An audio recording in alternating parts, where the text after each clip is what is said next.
एक प्रचलित कथा के अनुसार प्राचीन समय में एक बार शिव जी और माता पार्वती पृथ्वी का भ्रमण कर रहे थे। तभी उन्होंने देखा कि हजारों लोग गंगा स्नान कर रहे हैं। माता पार्वती सभी को ध्यान से देख रही थीं।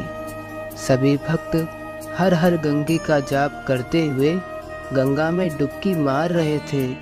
तभी माता पार्वती ने शिव जी से पूछा, सभी श्रद्धालु गंगा स्नान कर रहे हैं, लेकिन इस स्नान के बाद भी इनके पाप नष्ट नहीं होते, इनके जीवन के दुख दूर नहीं होते हैं। क्या गंगा में अब वह सामर्थ्य नहीं है जिससे भक्तों के पाप नष्ट हो सकें? तब शिव जी ने माता पार्वती से कहा, देवी गंगा में अब भी वही सामर्थ्य है, लेकिन इन लोगों ने गंगा में स्नान ही नहीं किया है, तो लाभ कैसे मिल सकता है?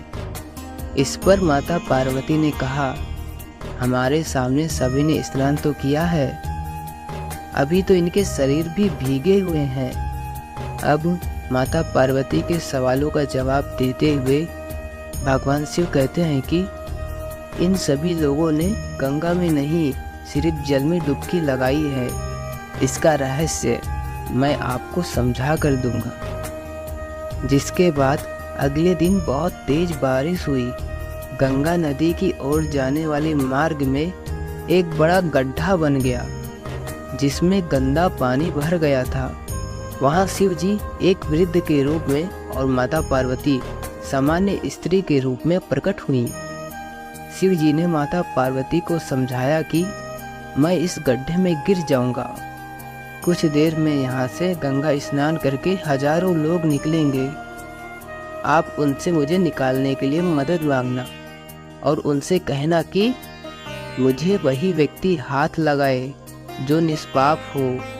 अगर किसी पापी ने मुझे हाथ लगा दिया तो वह भस्म हो जाएगा।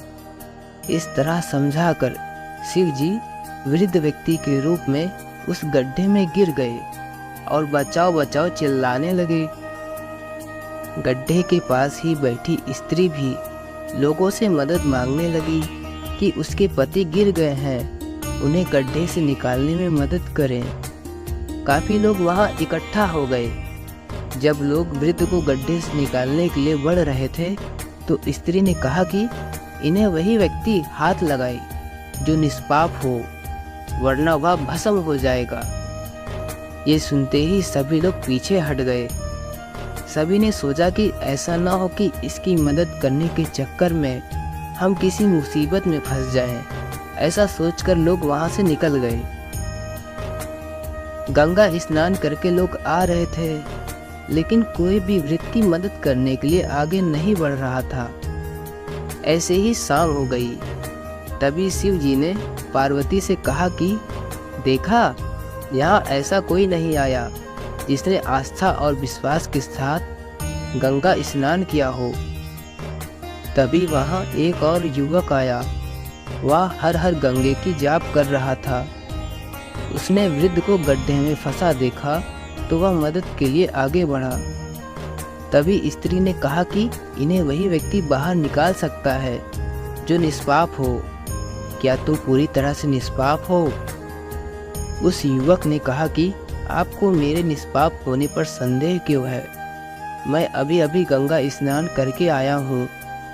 गंगा में नहाने के बाद भी पाप रहते हैं क्या? आस्था के साथ गंगा स्नान से मैं पूरी तरह पवित्र हो गया हूँ। मेरे सभी पाप धुल गए हैं, ऐसा मेरा विश्वास है। इतना बोलकर युवक ने वृद्ध को गड्ढे से बाहर निकाल लिया। शिव जी और माता पार्वती उस युवक से प्रसन्न हुए और अपने वास्तविक रूप में दर्शन दिए। माता पार्वती समझ गईं कि हजारों लोगों में इस एक व्यक्ति ने ही आस्था और विश्वास के साथ गंगा स्नान किया है। बाकी सब सिर्फ स्नान करते हैं, इसलिए उनके पाप नहीं धुलते और जीवन में दुख बने रहते हैं। दोस्तों, आपको यह कहानी कैसी लगी हमें कमेंट में ज़रूर बताइएगा। वीडियो अच्छी लगी तो लाइक, शेयर और सब्सक्राइब कर नोटिफिकेशन बेल को ऑन कर दीजिएगा। Thank you so much for watching this video.